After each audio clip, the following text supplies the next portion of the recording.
Hola, hola, hola, hola, hola, hola. Sí, perfecto. Vamos a tomar asiento, nos hacemos hacia adelante, por favor, y Biblias. Marcos capítulo 13. Marcos capítulo 13. Espero que todos tengan una Biblia en sus manos.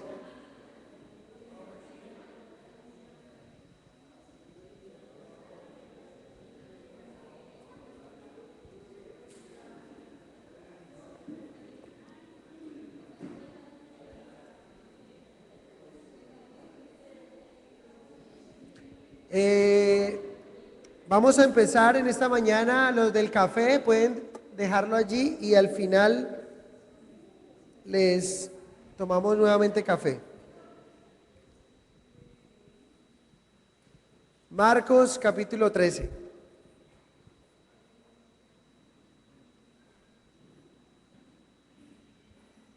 Ahora, después de leer. Gracias, Señor.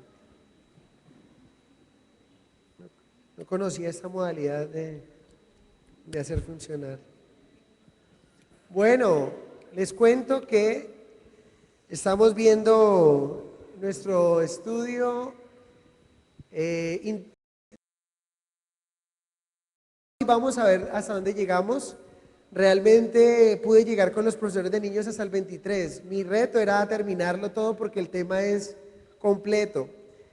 Necesito de su atención, necesito que esto puedan llevárselo en su mente y en su corazón.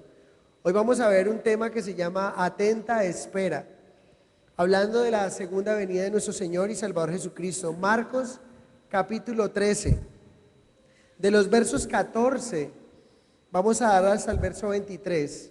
Si podemos seguimos avanzando, si no dejamos allí. Dice la palabra del Señor: pero cuando veáis la abominación desoladora de que habló el profeta Daniel, puesta donde no debe estar, el que lee entienda, entonces los que estén en Judea huyan a los montes. El que esté en la azotea no descienda a la casa, ni entre para tomar algo de su casa. Y el que esté en el campo no vuelva atrás a tomar su capa. Mas ay de las que estén encintas y de las que críen en aquellos días. Orad pues que vuestra huida no sea en invierno, porque aquellos días serán de tribulación, la cual nunca ha habido desde el principio de la creación que Dios creó hasta este tiempo, ni la habrá. Y si el Señor no hubiese si el Señor no hubiese acortado aquellos días, nadie sería salvo. Mas por causa de los escogidos que Él escogió, acortó aquellos días. Entonces, si alguno dijere, mirad, aquí está el Cristo, o mirad, allí está, no le creáis, porque se levantarán falsos cristos, falsos profetas, y harán señales y prodigios, para engañar, si fuese posible aún, a los escogidos. Mas vosotros mirad, os lo he dicho antes. Padre, te doy gracias por esta mañana y ruego a ti que seas tú ayudándonos, Señor, con ese estudio de los últimos tiempos, donde queremos atender tus recomendaciones, donde queremos esperarte con un corazón diligente, buscando tu palabra, buscando lo que tú enseñas, y para que el día que tú vengas nos encuentres preparados, Señor. Ayúdanos a estar atentos a tu espera para cuando tú vengas, Señor. Te amamos, te bendecimos y te adoramos en el nombre de Jesús. Amén. Aquí tengo una línea del tiempo que quiero que vean un poco lo que vamos a estar viendo en esta mañana. Es mejor que corras un poquitico hacia acá. Eso, ahí ya. Aquí estamos viendo desde el inicio de la creación. Bueno, casi no alcanza eso no funciona. Pero sí, allí donde Cristo ha venido, donde está la cruz, antes de que Cristo venga, allí, sí, acá, en la cruz, en el medio. Cuando Cristo vino, antes de que Cristo viniera, tuvimos, o la historia de la humanidad tuvo 400 años de silencio, ¿sí? Luego vino Cristo, Cristo murió en la cruz y resucitó al tercer día, subió al Padre y envió al Espíritu Santo. Al enviar el Espíritu Santo, se convierte la iglesia el tiempo que vemos ahí de azul, la era de la gracia. ¿Sí? La era de la gracia es lo que tenemos hoy en nuestros días. A lo suyo vino, los suyos no lo recibieron y se abrió la puerta para todos los gentiles, para todo aquel que quiera. Efesios dice que la pared que dividía judíos y gentiles fue derrumbada y ahora somos contados como uno delante del Señor. ¿Quiénes conforman la iglesia del Señor? La conforman judíos que aman a Cristo, la conforman gentiles que reconocen a Cristo como su Señor y su Salvador personal. Podríamos decir que al finalizar, allí donde está la gracia, ahí habría un signo de interrogación, ¿sí? Un signo de interrogación de la venida del Señor. Hay una venida del Señor que es por su iglesia, que se llama arrebatamiento, y otra, la segunda venida de Cristo, que es cuando viene con su iglesia, que termina después de los 7 años de tribulación y gran tribulación. Eso, allí. Eso es todo lo que estamos viendo ahí, Mateo 24 y capítulo 13, estamos hablando de esa era, de ese espacio. Pero en esa flecha inicial, cuando termina la gracia hacia arriba, donde está el arrebatamiento de la iglesia que vamos a ver, allí ocurrirá lo que es el tribunal de Cristo, donde nosotros, los creyentes, vamos a ser premiados, vamos a ser coronados por nuestras obras, según lo que dice Primera de Corintios capítulo 3. Allí mismo ocurrirá en ese periodo de 7 años, nosotros tendremos las bodas del Cordero. Y al finalizar esos 7 años será en Apocalipsis 19 la segunda venida de Cristo, donde ocurrirá también la guerra en Armagedón, en el monte Meguido, y Satanás será lanzado al abismo, será lanzado durante 1000 años encadenado para dar apertura a lo que es el milenio. Ahí donde está la coronita y de rosado es el milenio, los 1000 años del reinado de Cristo, ¿sí? Terminado el milenio, Satanás es nuevamente soltado, dice que es suelto, pero viene y confunde a las naciones, y ahí lo que se conoce como la guerra de las naciones, donde ellos van a venir, se preparan para luchar contra Cristo, pero lo que ocurre es una palabra que todavía, aunque estudiamos en estos días, no he podido encontrar, una guerra que es desigual, donde las naciones se preparan para luchar contra Cristo porque Satanás, después de que Cristo ha reinado durante 1000 años, viene y los confunde, viene y les endulza el oído y ellos se preparan para luchar contra el Señor, pero dice que el Señor una espada sale de su boca y los mata, o sea, ni siquiera alcanzan a desenfundar sus armas, no sé cómo se llama eso militarmente hablando, una guerra donde ellos apenas están preparando y el Señor llega y acaba con todo, ¿sí? Entonces, allí lo que ocurre es que son lanzados al lago de fuego la Trinidad diabólica, que es Satanás, ¿sí? Que es el anticristo y el falso profeta. La Trinidad diabólica son lanzados, son los que estrenan el castigo eterno o la muerte segunda o el lago de fuego. El cielo y la tierra, según Pedro, ahí donde está señalando, es el juicio final donde el cielo y la tierra arden en fuego, son deshechos, y nosotros iremos al gran trono blanco para luego estar, luego después de esto, en el gran trono blanco, las personas que han muerto sin Cristo irán delante del Señor, ¿sí? Pero ahí serán de alguna manera como conocemos los que vamos a la cárcel. Hay unas personas que están sindicados y otros están condenados. Los que murieron sin Cristo es como si estuvieran sindicados y han estado en tormento, pero van al juicio del gran trono blanco y allí son condenados y son lanzados al castigo eterno que se llama el lago de fuego o la segunda muerte. Y nosotros iremos a un estado eterno que se llama la Nueva Jerusalén con el Señor. Eso es a grosso modo lo que ustedes deberían de tener aquí y aquí. Si ustedes y yo estamos preparados para la venida de Cristo, es muy importante porque nos va a hacer que cada uno de nosotros caminemos con el Señor de una manera diligente y no de una manera negligente. queremos buscar lo que Cristo dice, escuchamos noticias y miramos señales, porque lo que estamos hablando es señales antes de que Jesucristo venga. ¿Por qué les digo todo esto? Vamos a ver ese mapa, vamos a ver la Biblia, vamos a ver esa línea de tiempo, vamos a ver la Biblia y vamos a entender un poco los tiempos finales. ¿Listo? Entonces necesito que tengan más o menos esto allí. ¿En qué época estamos? La gracia. ¿Cuándo viene Cristo? ¿Quién me dice la fecha y la hora que va a venir? La Biblia no lo dice. Quien nos diga fecha y hora es un impostor. La Biblia no lo dice en este tiempo. Pero sí sabemos algo, que cuando se dé el inicio del arrebatamiento, cuando termine la era de la gracia y empiece el arrebatamiento, la iglesia sea raptada, inmediatamente podemos contar el reloj profético de Dios durante 7 años de tribulación y gran tribulación, la iglesia arriba en las nubes, teniendo las bodas del Cordero y teniendo el tribunal de Cristo, el Señor premiándonos, y luego la segunda venida, al final de la gran tribulación, que se divide en 3 años y medio y 3 años y medio, Cristo viene con su iglesia, con nosotros, para reinar durante 1000 años, ¿sí? Y donde Satanás es atado por 1000 años.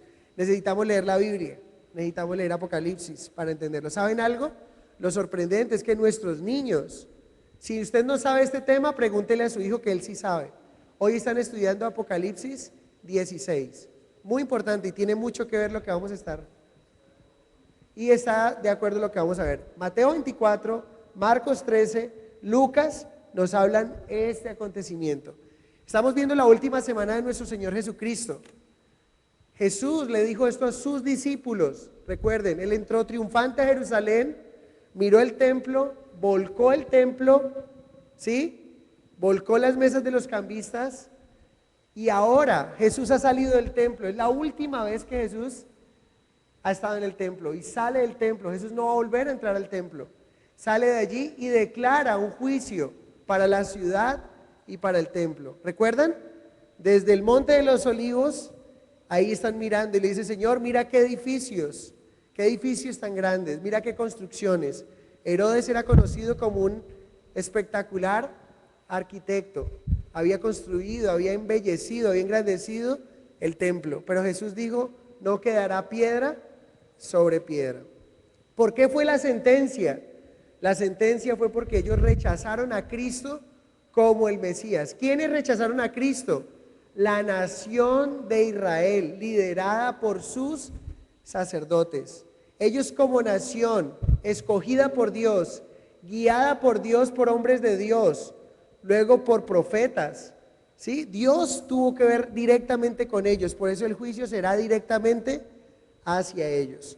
Y como ellos han rechazado al Salvador, ahora la puerta se abrió para los gentiles y eso es lo que conocemos como la gracia, y donde nosotros, judíos que creyeron, gentiles que hemos creído, somos un solo cuerpo, somos la iglesia del Señor.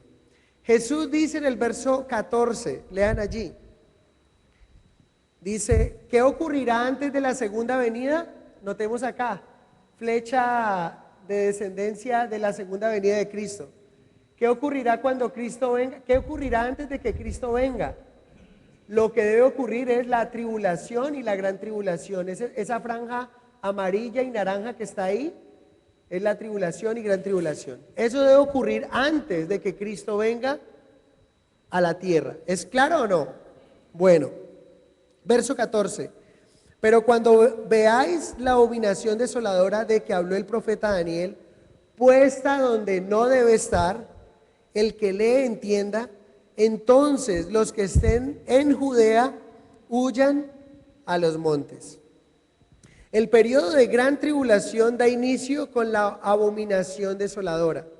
Debemos entender que esa parte que vemos ahí de 7 años es un periodo que se llama periodo de tribulación, que está compuesto de 7 años, 3 años y medio de tribulación, 3 años y medio restantes de gran tribulación, lo cual jamás en la historia de la humanidad ha existido cosa semejante a lo que Jesús dice. Si a usted le parece que las pandemias que han existido, si a usted le parece los tsunamis, terremotos, catástrofes de la humanidad, han sido terribles, lo que va a ocurrir en esos 3 años y medio antes de que Cristo venga, no va a ser ni siquiera comparación a lo que en ese día va a ocurrir. Es como si todo se juntara, desde el principio hasta el fin, porque vamos a ver que serán plagas, ¿sí? Pero ya plagas a nivel mundial. No plagas simplemente como cuando el Señor envió las plagas a Egipto, ¿recuerdan? Sino plagas mundiales, ¿sí? Ya no va a ser algo localizado, sino algo a nivel mundial. Todo por el rechazo de una nación a nuestro Señor Jesucristo. Los judíos debieron haber sido Dios escogió a los judíos con el propósito de darnos a conocer el Evangelio, de darnos a conocer a Cristo, pero ellos lo rechazaron. Entonces, miren lo que pasa. ¿Qué significa la abominación desoladora? La abominación desoladora es tomado de Daniel capítulo 11, verso 31. Si quieren, tomen nota y yo leo los pasajes, porque vamos a tener muchos pasajes que leer en esta mañana. Daniel 11:31 dice: y se levantarán de su parte tropas que profanarán el santuario y la fortaleza, y quitarán el continuo sacrificio, y pondrán la abominación desoladora. La abominación desoladora describe una profanación total del templo, que fue prefigurada por un hombre que fue rey de Siria, llamado Antíoco Epífanes. Y por eso les digo, necesitamos conocer un poco de historia para poder conocer el contexto de lo que Jesús les está diciendo a ellos. Cuando Jesús, recuerden, Jesús aquí le está hablando a ¿quiénes? A sus discípulos. El ministerio público de Jesús terminó cuando Él salió del templo. Ahora está dando las últimas instrucciones a sus discípulos. Les está diciendo lo que ha de venir, ¿sí? Para la nación. Como nación. Pero algunos de ellos, judíos, no van a vivir esto. ¿Por qué? Porque ellos creyeron en Cristo. ¿Es claro o no? Pero como nación van a tener que vivir el juicio. Es como decir nosotros Colombia. Como país, no podemos decir somos un país cristiano, donde todos amamos a Cristo como nuestro Señor y Salvador. Como nación, hay cristianos dentro de nuestra nación, pero sabemos que la religión fuerte que marca la pauta de nuestro país es la religión tradicional católica, ¿sí? Entonces, pero Israel debería ser una nación totalmente guiada por Dios, porque tuvieron una relación con Dios. Dios los escogió, los separó desde todas las naciones para que fueran el pueblo escogido de Dios, pero ellos no lo fueron. Entonces, como nación van a tener que vivir este juicio. Ahora, este rey llamado Antíoco Epífanes, antes de terminar el Antiguo Testamento y dar inicio al Nuevo Testamento, un rey de Siria, este hombre una vez hizo algo que se consideró como una abominación, pero que aunque fue muy terrible lo que hizo, no se constituyó en una abominación desoladora. Me explico. Este hombre una vez cogió un animal inmundo según la ley judía, ¿sí?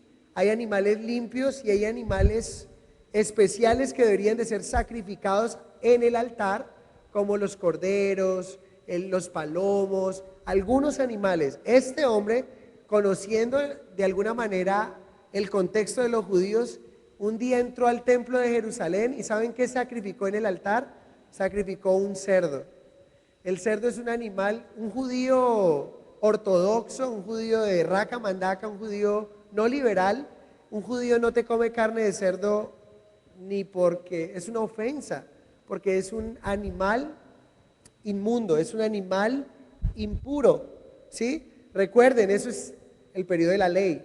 Ahora en el Señor nosotros, dice que nadie nos juzgue por comida, o por bebida, o por días de fiesta, ¿sí? O sea, vivimos en la época de la gracia, no para vivir en pecado, sino que aún si tenemos un pedacito de costilla de cerdo y no tenemos algo más que comer, o simplemente queremos comerlo, agradecemos al Señor por los alimentos y le comemos. Eso sí, echarle buen limón y el tema, bueno, como les guste comerlo. Es simple y bien cocido por una bacteria. El Señor tiene su razón de ser. Gracias. Bien frito, ¿no? O bien un parásito intestinal y de todo. Bueno, resulta que este Antíoco Epífanes creó una gran estatua de Zeus olímpico y ordenó a los judíos a adorarlo. ¿Qué ocurrió? Los judíos no se aguantaron, como decimos vulgarmente, el varillazo, ¿sí? No se aguantaron que este rey viniera a hacer eso, era la potencia del momento y quiso someterlos ante eso. Pero eso es lo que se conoce como la rebelión de los macabeos. Muchos hombres dijeron, no nos vamos a rendir, y lo que hicieron fue dar resistencia ante esas órdenes de este rey. Muchos de ellos murieron, entregaron su vida por hacer tal resistencia.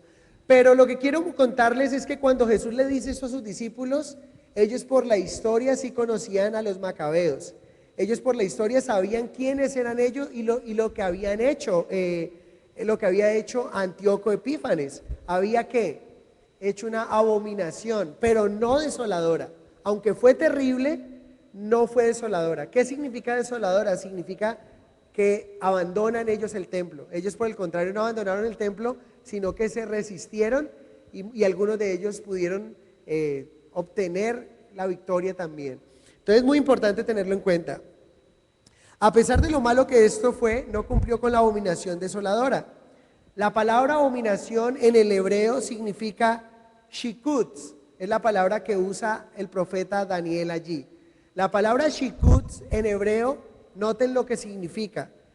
Tiene la idea de un ídolo sucio y asqueroso. Sin embargo, esto es más que un ídolo. ¿Sí notan? La palabra suena muy fuerte, pero una abominación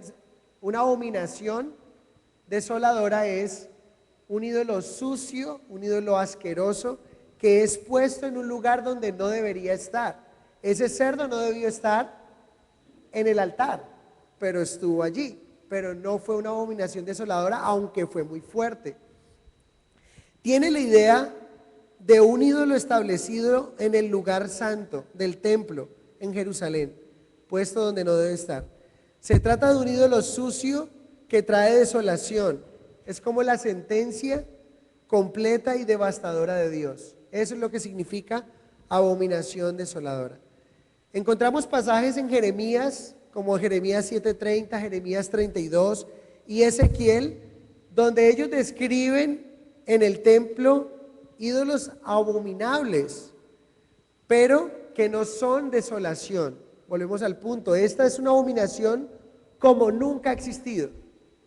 ¿Han existido abominaciones dentro del templo? Sí, pero esta no se compara con la que ha de venir.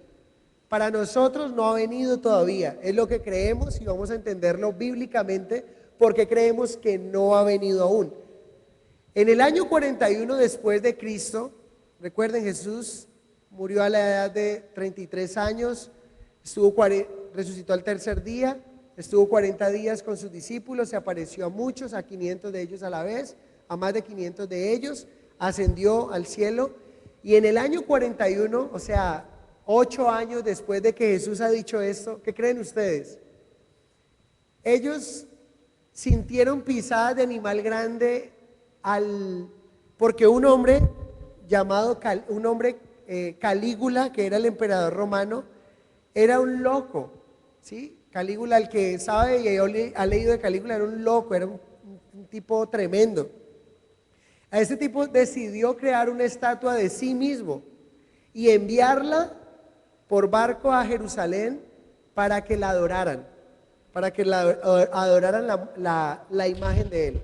Pero resulta que esta imagen no alcanzó a llegar y él primero murió antes de que la imagen llegara hasta allí. Entonces no se alcanzó a dar esta abominación. Algunos creen que la abominación ocurrió en el año 70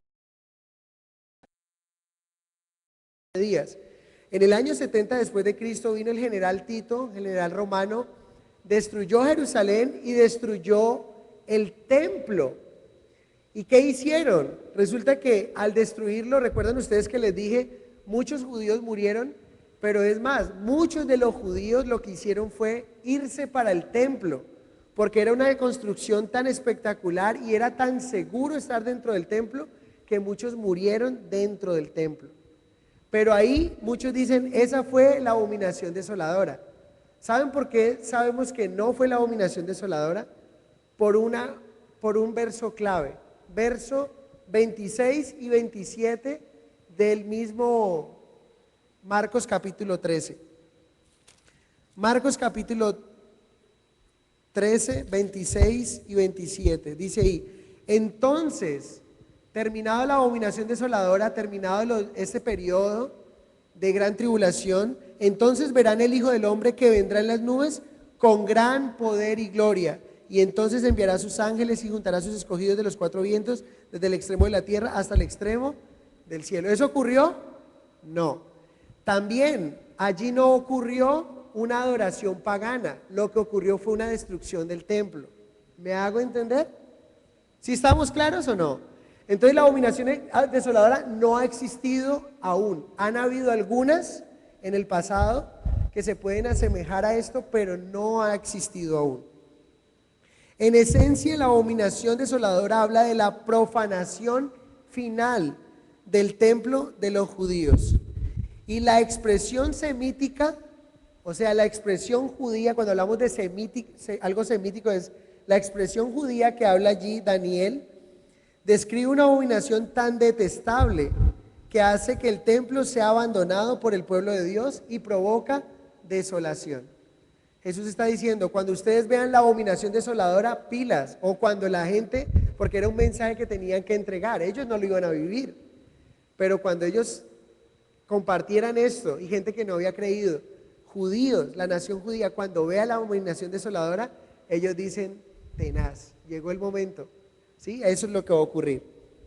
Pablo nos habla de quién va a ser el encargado de hacer tal abominación. ¿Quién creen ustedes que va a hacer esa abominación desoladora? El anticristo es quien va a hacer la abominación desoladora. Pablo nos lo dice en 2 de Tesalonicenses capítulo 2, versos 1 y 4, al 4.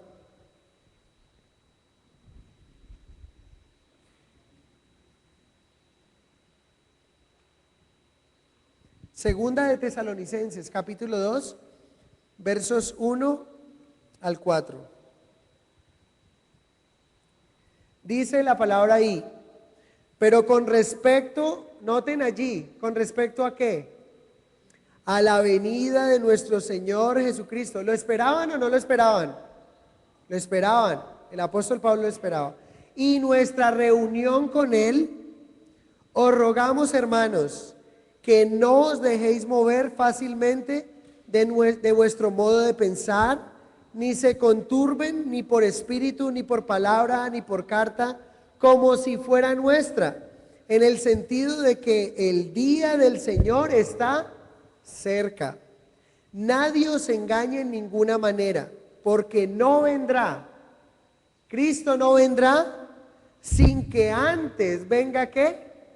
La apostasía, la abominación desoladora, y se manifieste el hombre de pecado, el hijo de perdición, el cual se opone y se levanta contra todo lo que se llama Dios o es objeto de culto, tanto que se sienta en el templo de Dios como Dios, haciéndose pasar por Dios. Interesante. Cuando Pablo habla esto, habían falsos maestros, recuerden, van a decir muchos, ya vino, ya viene, ahí está, no salgan, no miren. ¿Por qué? Muchos lo que estaba pasando, y eso es tremendo, ¿qué pasaría? Y a ellos les estaba pasando, muchos estaban diciendo, el Señor viene en una semana. ¿Saben qué hicieron muchos? Si el Señor viene en una semana, y yo tengo a mi jefe que me tiene hasta aquí, y yo tengo mis ahorritos, pues yo voy a ir a decir, voy a decirle voy a ponerle los puntos en la I a ese jefe que yo tengo. Voy a renunciarle, pero ni que a renunciarle de una buena manera y no, ni que le renuncio, le dejo todo tirado, le dejo, ¿sí me hago entender? O sea, como que La pregunta para ustedes es, ¿qué pasaría si ustedes saben que dentro de 8 días viene el Señor? ¿Harían lo mismo? ¿Qué acciones saldrían de su corazón si sabe que en 8 días viene el Señor exactamente? Por eso es que Pablo más adelante les dice a los tesalonicenses que el que no trabaje, que no coma. Aunque muchos estaban siendo engañados, entonces decían, el Señor viene, vendan sus casas, vendan lo que tienen y tráiganlo. O sea, una cantidad de impostores como en nuestros días. Lo que Pablo está diciendo es advirtiéndoles, hey, tengan en cuenta que el Señor dio señales y no puede ocurrir su venida antes de que ocurran estas señales. Muy importante. Entonces, anticristo, ¿qué significa la palabra anticristo? Lo interesante es que el nombre anticristo significa alguien que toma el lugar de Cristo, pero alguien que toma también, que se torna en contra de Cristo. Y saben, esa va a ser la función del anticristo. El anticristo va a ser 3 años y medio falsa paz y él va a tomar el lugar de Cristo hasta que se le siente y haga la abominación desoladora. Y los judíos, ¿qué van a hacer? Van a tener que huir inmediatamente. Interesante. Entonces, él va a estar 3 años y medio como a favor de todo de Cristo y se hace pasar por Cristo, pero a los 3 años y medio de la gran tribulación va a ir en contra de todo lo que se llama Cristo. ¿No les parece a ustedes interesante el nombre de anticristo? 3 años y medio de falsa paz, 3 años y medio se pasa como bueno, como que todo lo que tiene que ver con Cristo, pero 3 años y medio va a atacar todo lo que tenga nombre de Cristo. Y ahí van a caer absolutamente todo lo que se tenga que ver con Cristo Jesús. Tremendo. Cuando Jesús describe la abominación desoladora, se supone que debe existir un templo, y aquí es donde está el punto. Cuando Jesús describe la abominación desoladora, los judíos podían verlo porque tenían templo. Jesús muere año 33, años 41, Calígula intenta hacer esto, ellos tienen templo, ¿sí? Pero en el año 70 se destruye el templo. No fue la abominación desoladora porque no vemos a alguien proclamándose, no vemos una adoración pagana dentro del templo, sino una destrucción del templo. Entonces, desde el año 70 después de Cristo quedan unos pocos judíos, ¿sí? Que se rebelaron más adelante. Los poquitos que quedaron se rebelaron en el año 100, 105 contra Herodes en la fortaleza de Masada.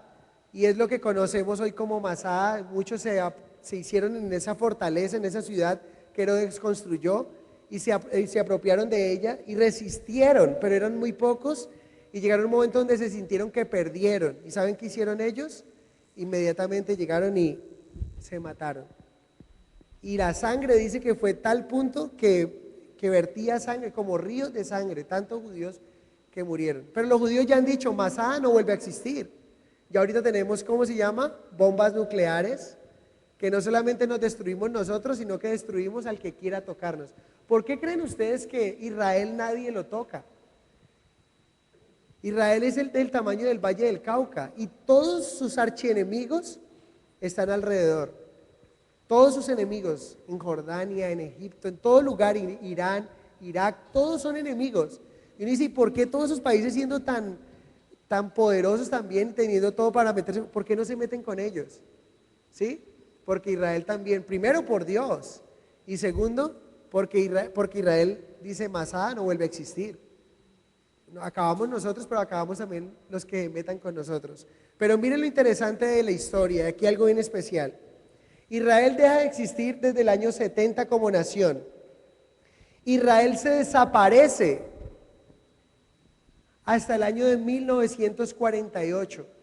En mayo de 1948, cuando las Naciones Unidas permiten que vuelvan y le dan un terreno para que ellos vuelvan a ser nación. Yo les hago una pregunta y díganme sinceramente, y ese es un buen argumento para alguien que no crea en Dios. Si alguien no cree en Dios, que explique la existencia de Israel. Yo les digo esto a ustedes, levante la mano el que crea que un día, el que piense que un día nosotros vamos a volver a recuperar a Panamá. Nos da esta risa, si nos descuidamos, nos quitan San Andrés. Yo les pregunto eso, ¿hace cuánto nos quitaron Panamá? Los que saben un poco más de historia, yo no recuerdo, pero piensen esto. Israel dejó de existir y pasan 100 años, pasan 200 años, pasan 300 años, pasan 1000 años, años 70, años 100, primer siglo, 2 siglos, 3 siglos, estamos en siglo XXI. Pero en el siglo XIX, boom, noticia, Israel vuelve a surgir. No perdieron el idioma, no perdieron su bandera, no perdieron su insignia, no perdieron sus costumbres, su cultura. El que no cree en Dios, que explique la nación de Israel. ¿Cómo una nación puede desaparecerse del mapa durante 1800 años y volver a surgir y ser? No solamente surgir desde 1948, ¿cuánto lleva de resurgimiento de Israel a hoy? Y en solo 60, 70 años, escuchen con atención, en solo 70 años ser la potencia mundial que es, tener los premios Nobel que nosotros no tenemos, ser exportadores de cítricos en pleno desierto. ¿Cómo pueden serlo?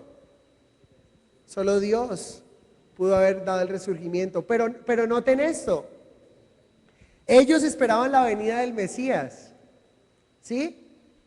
Si ellos le esperaban y pasó este legado a la iglesia, los discípulos le dieron a la iglesia primitiva y esperaban la venida de Cristo y ya no había templo, yo les pregunto a ustedes, ¿quiénes estaban más cerca de la venida del Señor? ¿Ellos o nosotros? Y ellos lo esperaban en esa época y con vehemencia y con fuerza esperaban la venida del Señor. Ahora, si nosotros vemos los cambios y la generación, todo lo que nosotros somos de la generación, yo no sé, pero ustedes, creo que todos compartimos la generación. A mí me tocó el televisor blanco y negro, también alcancé a ver. Y cuando teníamos el privilegio de tener un televisor en nuestro cuarto, mi papá nos dio un televisor a cada uno yo compartía cuarto con Carlos y mis hermanitas compartían cuarto, y en cada cuarto había televisor, o sea que era algo, un televisor solamente tenía un televisor en la casa, y llegó un momento donde mi papá pudo bendecirnos. Pero ¿saben cuál era nuestro control remoto en esa época? Mi hermano era el que estaba más cerca del televisor, cogió un palo de escoba, le hizo una zanja y con el palo de escoba le hizo la zanja y podía conectar la perilla y cambiar de canal. Y nosotros venimos desde allá. ¿Se acuerdan cuando vimos el primer teléfono celular en un carro con una antenita y dijimos, wow, ahorita cómo está la tecnología? ¿Saben qué dice el Señor? Que cuando Él venga todo ojo le verá. Hoy está ocurriendo un tsunami y todo el mundo puede verlo donde quiera que se encuentra. Si está en las montañas, si está en la selva, a través de satelital puede estar viendo ese evento. Yo creo que cuando el Señor dijo que cuando Él viniera todo ojo le verá, yo sé que Él lo puede hacer sin tecnología, pero yo creo que tiene mucho que ver con nuestro tiempo. Recuerden, Israel surgió en 1948, yo no había nacido, ¿sí?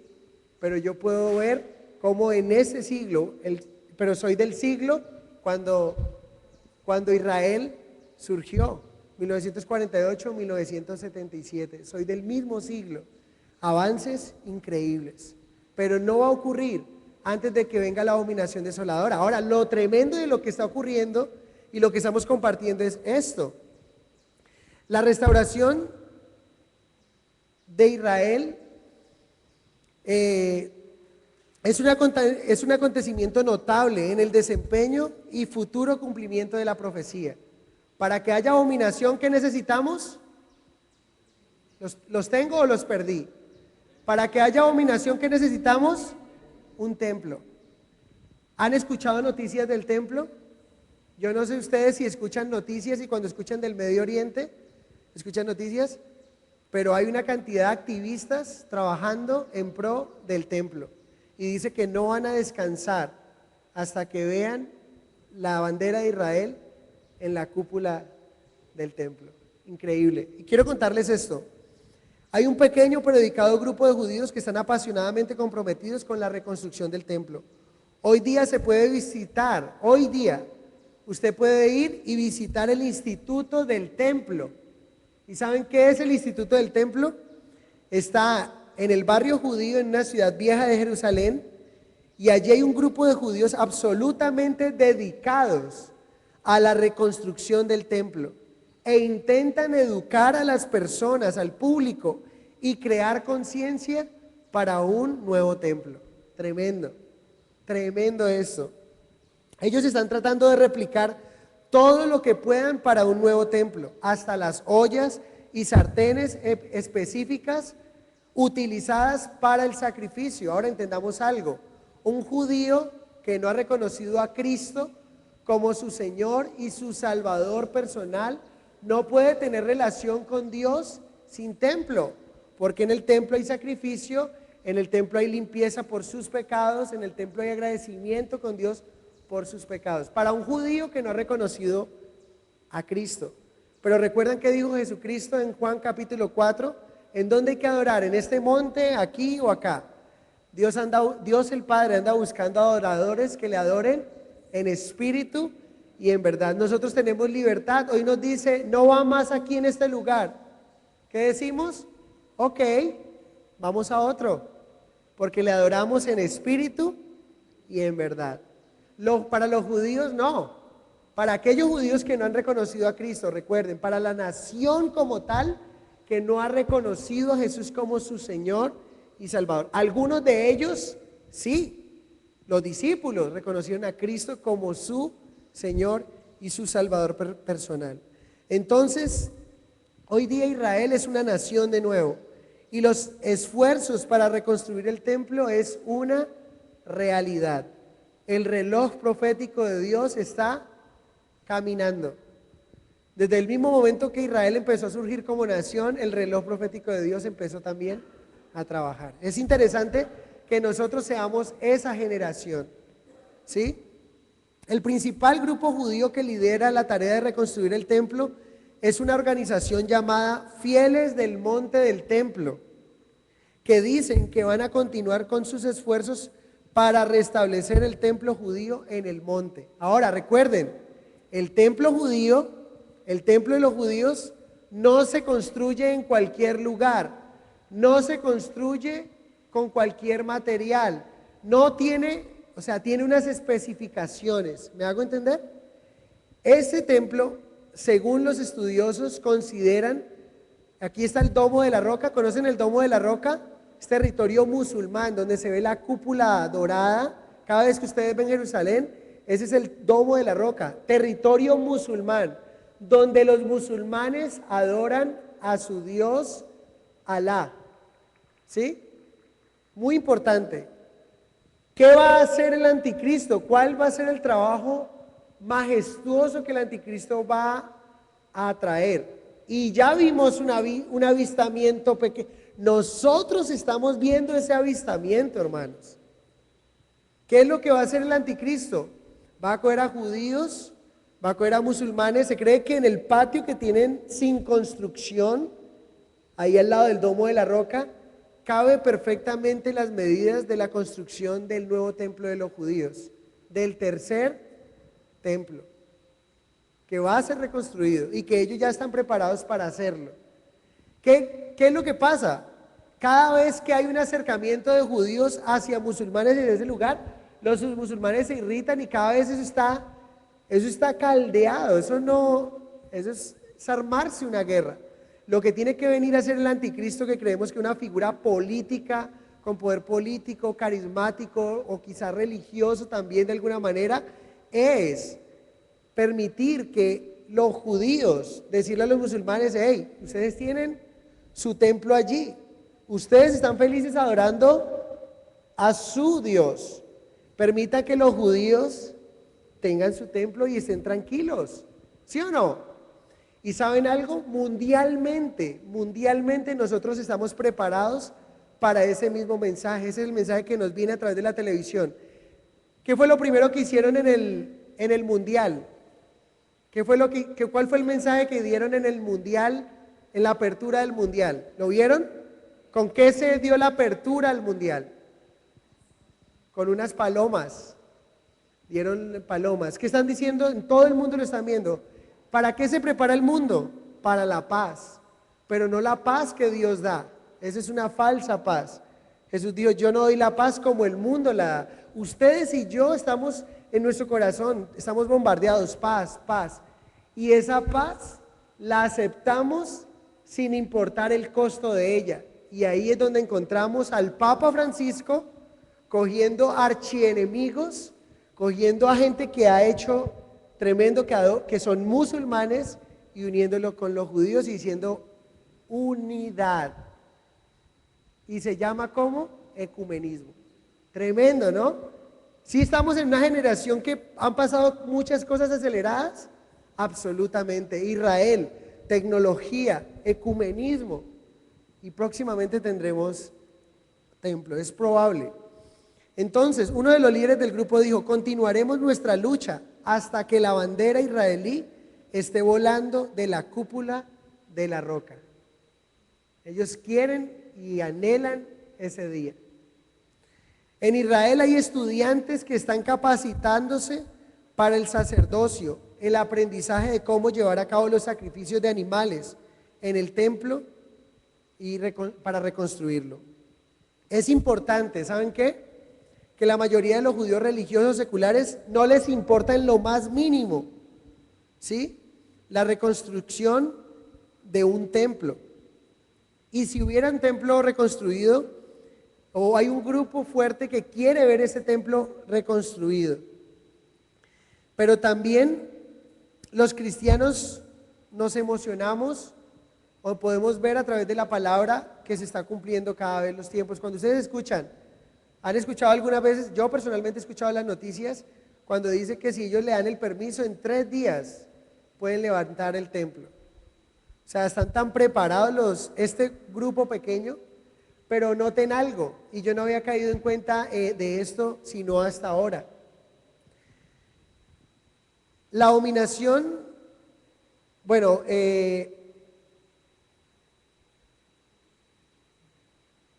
debemos entender que el impulso básico detrás de la reconstrucción del templo no es del todo de Dios.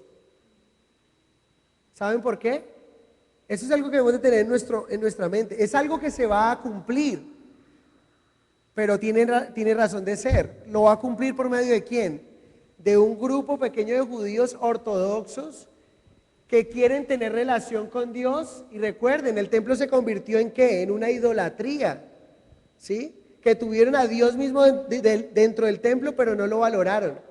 Y eso es una enseñanza para nosotros, cómo aún las cosas buenas para nosotros en algún momento pueden convertirse en nuestra idolatría. A veces oramos a Dios por un hijo y Dios nos da el hijo, pero ese hijo se convierte en nuestra idolatría.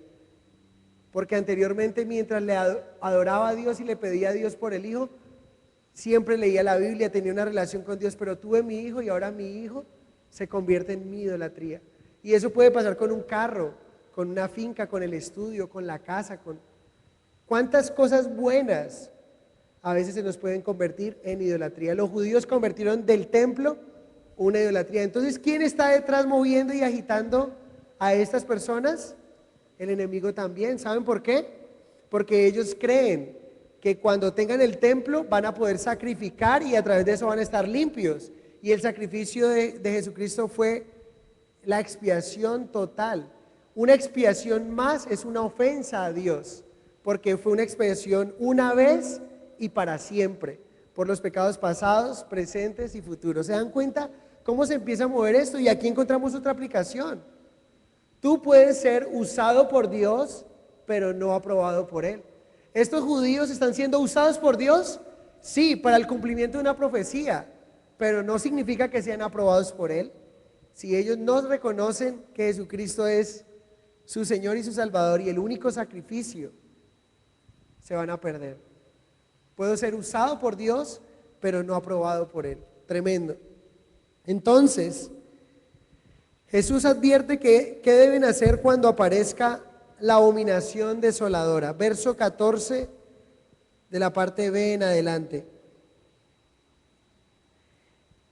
Entonces, yo quiero decirles esto antes de que vayamos allí. Entonces, tenemos en cuenta que hay judíos como los... ¿A quién les dijo, a quién le estaba diciendo esto el Señor? A sus discípulos. El ministerio público de Jesús había terminado. Ya estaba dándole los últimos detalles, las últimas advertencias a quienes iban a llevar su bandera. ¿Que fueron quiénes? Los discípulos. ¿Sí? La nación tiene que vivir esto. Los judíos, los apóstoles siendo judíos, ¿tenían que vivir la abominación desoladora? ¿Tendrían que vivirla? ¿Los judíos tendrían que vivir la gran tribulación? No, ellos han creído en Cristo y es lo que nosotros, ahorita vamos a ver algunas posiciones de la tribulación, del arrebatamiento, y quiero que me regalen un par de minutos para poder abarcar un poco este tema. Verso 14b al 18. Entonces los que estén en Judea huyan a los montes. El que esté en la azotea no descienda a la casa, ni entre para tomar algo de su casa. Y el que esté en el campo no vuelva atrás para tomar su capa. Mas ay de las que estén encintas y de las que críen en aquellos días. Orad pues que vuestra huida no sea en invierno. ¿A quién está dirigiendo el Señor esta advertencia? A los judíos. Cuando decimos azoteas, capas y todo esto es un término de judíos. Recuerden, el foco va a ser directamente a ¿quiénes? A los judíos. ¿Dónde va a ser enfocada la abominación desoladora? En el templo judío. ¿Va a afectar al resto del mundo? Absolutamente.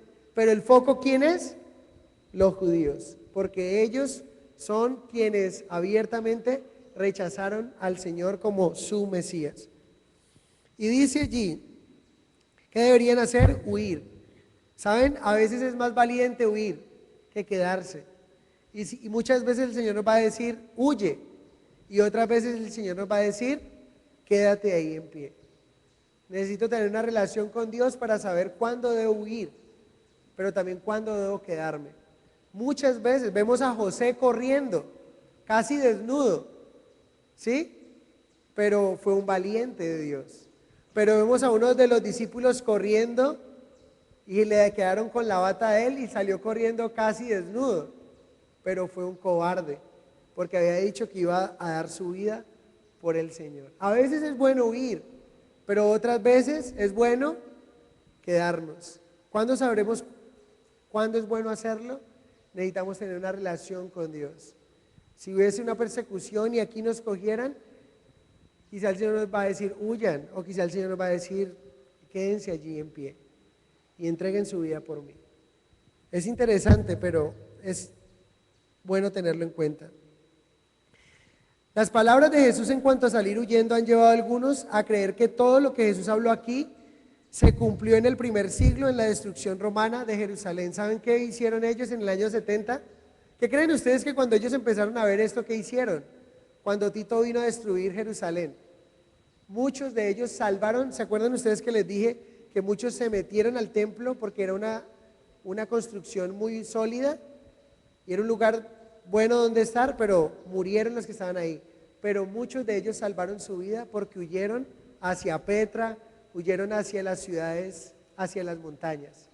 Entonces muchos dicen, allí fue el cumplimiento, pero ¿por qué sabemos que no fue el cumplimiento? Porque ya pasaron los años y Jesús no lo hemos visto venir con poder y gloria. ¿Estamos viviendo en el milenio de Cristo? En el milenio de Cristo no va a haber muerte, no va a haber hambre, no va a haber injusticia, no va a haber políticos que roben lo de las carreteras, no va a haber absolutamente nada de eso. ¿Estamos viviendo en el milenio? No. El que está gobernando ahora es el príncipe de la potestad del aire. Es muy diferente y por eso tenemos que mirar cada una. Entonces, esas palabras de Jesús han llevado a algunos a creer que todos los cristianos, que somos judíos y gentiles, la iglesia en su conjunto pasarán por este tiempo conocido como tribulación y gran tribulación, y que esa indicación debe ser para nosotros. Entonces aquí es donde entran algunas posiciones doctrinales o unas posiciones posiciones de interpretación de lo que va a ocurrir. Algunos consideran Existen tres posiciones, una que se llama pretribulacionismo, mid-tribulacionistas y post-tribulacionistas. Voy a explicarles con qué se come esto. El pretribulacionista, que yo soy un pretribulacionista, creo en esto personalmente, creemos que en la primera flecha donde está la gracia, lo que debe acontecer, donde termina la gracia, la flecha roja, cuando termine la gracia, lo que va a dar la apertura a los 7 años de tribulación y gran tribulación va a ser el arrebatamiento de la iglesia, es lo que yo creo. Otros creen que eso va a ocurrir en la mitad de la franja amarilla y naranja. Eso, ahí cuenten ese 7 años. Entonces, los mid-tribulacionistas dicen 3 años y medio de falsa paz, y a la mitad de la tribulación, cuando empiece la gran tribulación, la abominación desoladora, allí el Señor nos va a llevar con Él. Y los post-tribulacionistas dicen la iglesia tiene que soportar todo ese tiempo y luego serán llevados al cielo. Personalmente, quiero leer algunos pasajes donde nos permite de alguna manera visualizar que es posible que el Señor nos guarde a nosotros de este periodo de prueba, de tribulación que va a traer sobre la tierra. Entonces quiero que leamos Primera de Tesalonicenses 4:16 al 18.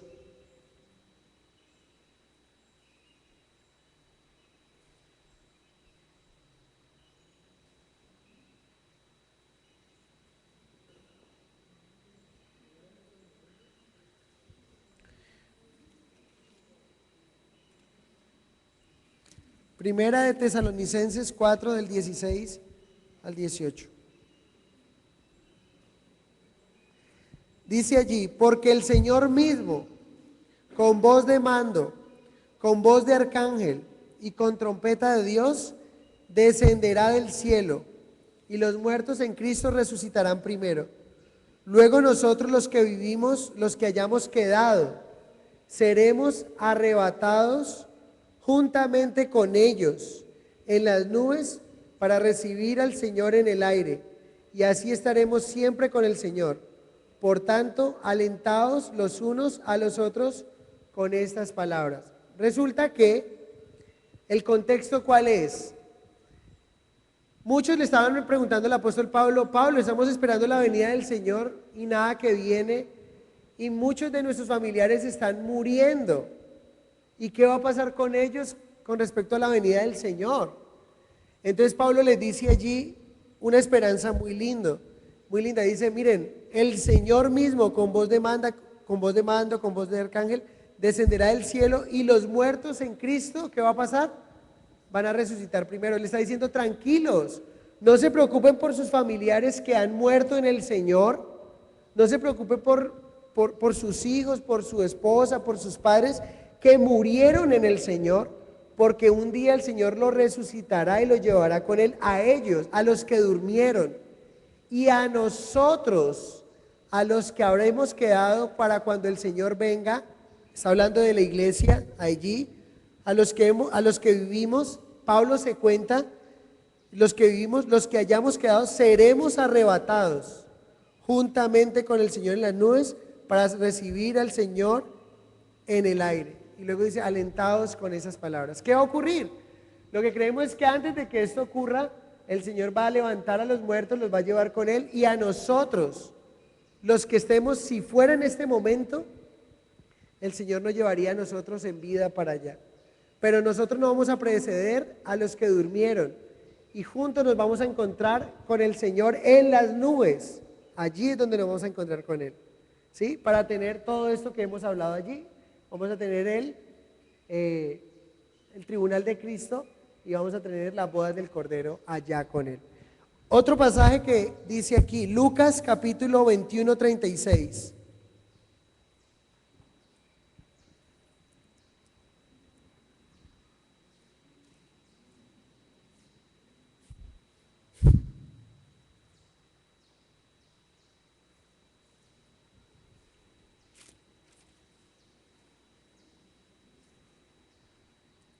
¿Estamos? Dice aquí, velad pues en todo tiempo, y este es el llamado y el título de nuestro mensaje, atenta espera. ¿Qué quiere el Señor que hagamos nosotros? Que velemos en todo tiempo orando, que seáis tenidos por dignos de escapar de todas estas cosas que vendrán y de estar en pie delante del Hijo del Hombre. ¿A quiénes les está hablando? A los mismos. Les está diciendo, muchachos, velen ustedes porque van a venir a engañarlos, que para que cuando esto ocurra, velen para que ustedes sean tenidos por dignos, no por indignos, sino que sean tenidos por dignos y ser guardados de esas cosas. ¿Sí? Y aquí nos dice este pasaje, seáis tenidos por dignos de escapar de todas estas cosas que vendrán y de estar de pie delante del Hijo del Hombre. ¿Cuál es el corazón de Dios? El corazón de Dios, el corazón del Padre, el corazón del Hijo es que nosotros velemos, que nosotros esperemos atentamente que el Señor viene. ¿Cómo podemos esperarle correctamente al Señor? Estar atentos en su palabra, viendo las noticias, pero leyendo la Biblia, congregándonos, haciendo la voluntad de Dios, estamos atentos y seremos tenidos un día por dignos. Otro pasaje que quiero darles, Apocalipsis capítulo 3.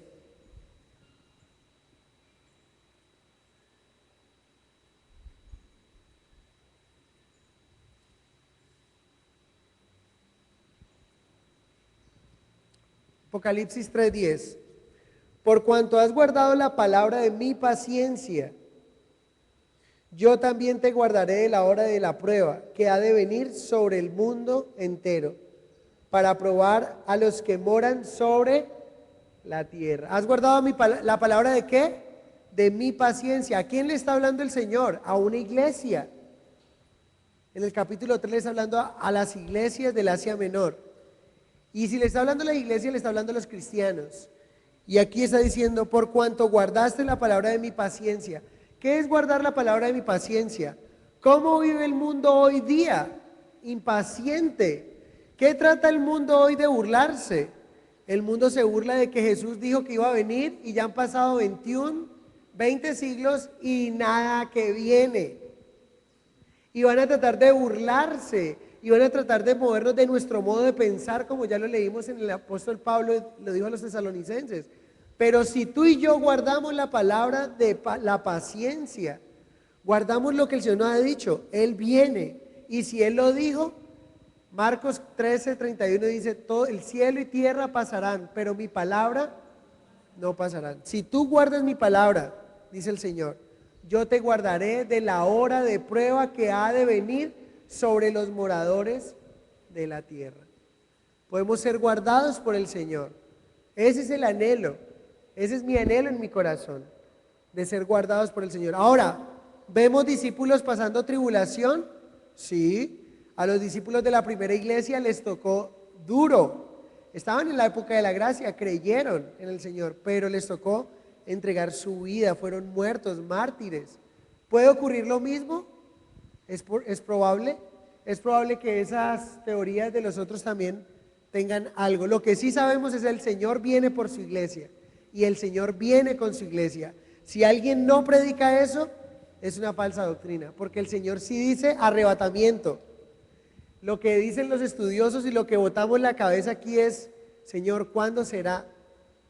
¿Sí? Pero que viene, pongamos en la firma. Que el templo se va a construir, se va a construir. O si no, ¿qué razón, qué sentido tendrá que Israel hubiese vuelto a surgir como nación hace 70 años? Tiene un propósito, tiene una razón de ser. Y es que el cielo y tierra pasarán, pero la palabra de Dios no pasará. Necesitamos estar atentos, hermanos. La advertencia es urgente, que en aquel que está en el campo no vuelva atrás para tomar su capa. Esto es consistente con otros pasajes de la Escritura que prometen una gran persecución contra el pueblo judío durante la gran tribulación. Apocalipsis 12 habla de la persecución que Satanás va a liderar a Israel. Y dice que a la mujer que es Israel se le darán 2 alas para que vuele y una cantidad de tipología, de figuras, donde está hablando Israel va a ser perseguida. ¿Qué llevó a Israel todo esto? El negar a Jesús como su Señor y su Salvador. ¿Necesitamos nosotros vivir esto? No. ¿Por qué? Porque hemos reconocido a nuestro Señor como nuestro Salvador, como nuestro Señor y nuestro Salvador. Entonces, muy importante. Luego viene en el verso 20. Vamos a dejarlo allí. Entonces recuerden esto, la próxima semana vamos a volver a verlo. ¿Sí? Estamos en la era de la gracia. ¿Sí? Y estamos viendo cómo el Señor nos está permitiendo vivir. El día y la hora nadie lo sabe, pero tenemos que mirar señales. La higuera, vamos a ver la próxima semana quién es la higuera. La higuera de Israel. Cada vez que escuchemos Israel, noticias de Israel, oído, atentos, porque Israel nos da un punto, nos da una pauta para decir, uy, alistemos. Alguien decía, empecemos a hacer ejercicios de rapto. Empecemos a hacer ejercicios, porque en cualquier momento el Señor puede venir. Pero también no solamente hagamos ejercicios así, sino orar al Señor, buscarle a Él y clamarle a Él. Queremos ser guardados por Él. Pero estamos en una verdad que no podemos desconocer, hermanos. El Señor viene, el Señor está cerca. Y cada día es más cerca. Y yo anhelo que usted se vaya de este lugar, reconociendo al Señor. Yo anhelo que usted se vaya de este lugar y que cada mañana se levante con este pensamiento. Señor, ¿será hoy el día? Hay una canción que cantamos aquí, tal vez sea hoy que pueda verte, tal vez sea hoy que esté a tu lado, tal vez sea hoy que sanes mi dolor, tal vez sea hoy. Cantábamos ahorita, me golpeaba mucho esa canción de que somos como neblina, ¿no? Hoy aquí, pero no sé mañana. Somos como una ola que el mar arroja, somos vapor en el viento, hermanos. Hoy estamos.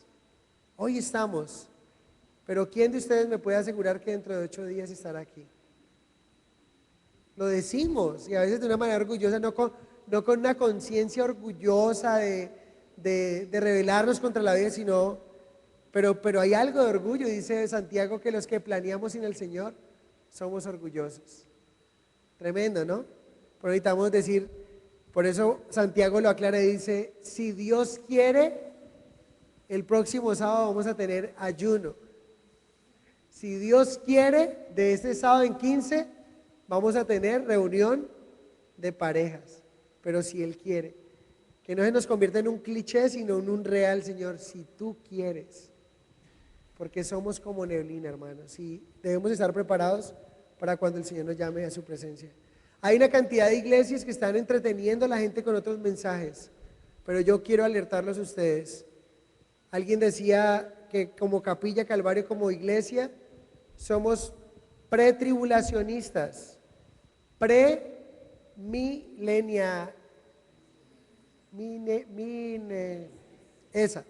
y preparados. Premilenio, pretribulación y preparado.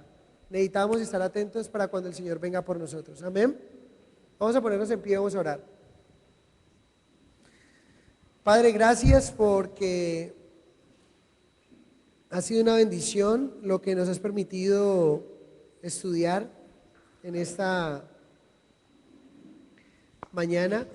Reconocemos, Dios, que tus tiempos son perfectos y que hace siglos para muchos era impensable que tú volvieras por segunda vez porque no habían ni siquiera rastros de Israel como nación.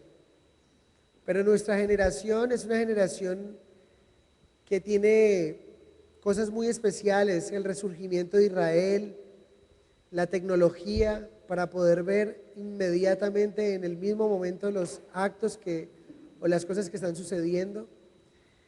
Pero también, Señor, es una generación donde podemos escuchar noticias acerca del nuevo templo, del último templo que será construido y en el cual habrá una abominación desoladora cual nunca ha habido desde el principio de la historia humana.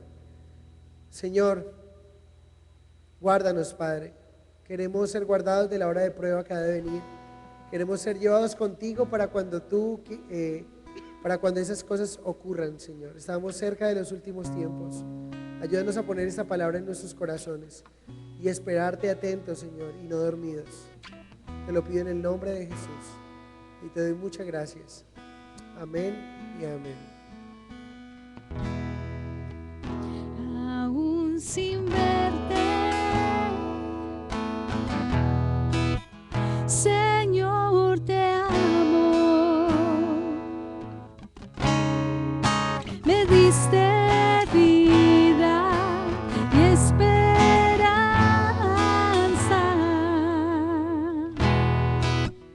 y en las pruebas estás conmigo. Lo has prometido, regresarás por mí. Tal vez sea hoy que pueda verte, tal vez sea hoy que esté a tu lado, tal vez sea hoy que calmes mi dolor con tus manos, Dios. Tal vez sea hoy.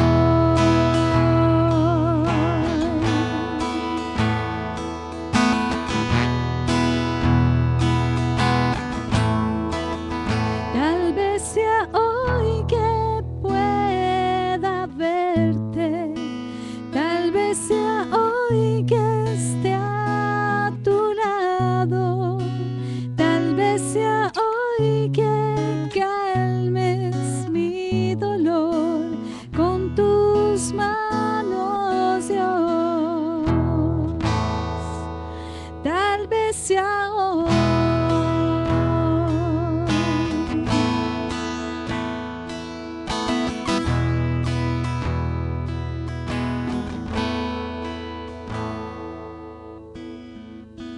Queremos tener ese pensamiento. Sabemos que en cualquier momento puedes venir, Dios, y queremos estar preparados para cuando tú vengas. Señor, yo quiero pedirte por la vida de Carlos, que me ha pedido en esta mañana que ore por él, por su situación, por su vida, y quiero entregarte su vida, Señor, su corazón, y te pido que hagas de él el hombre que tú quieres que él sea.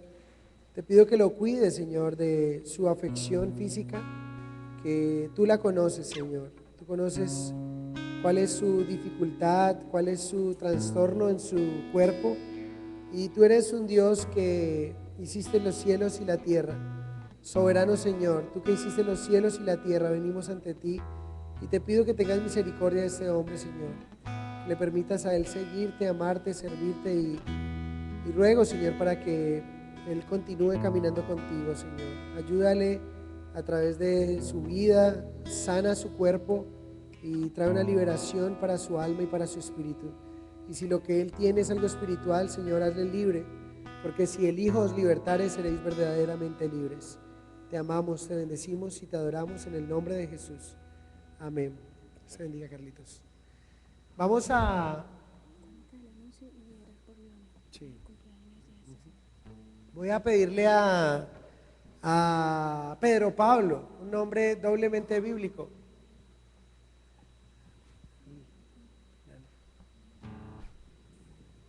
Pedro Pablo, ven.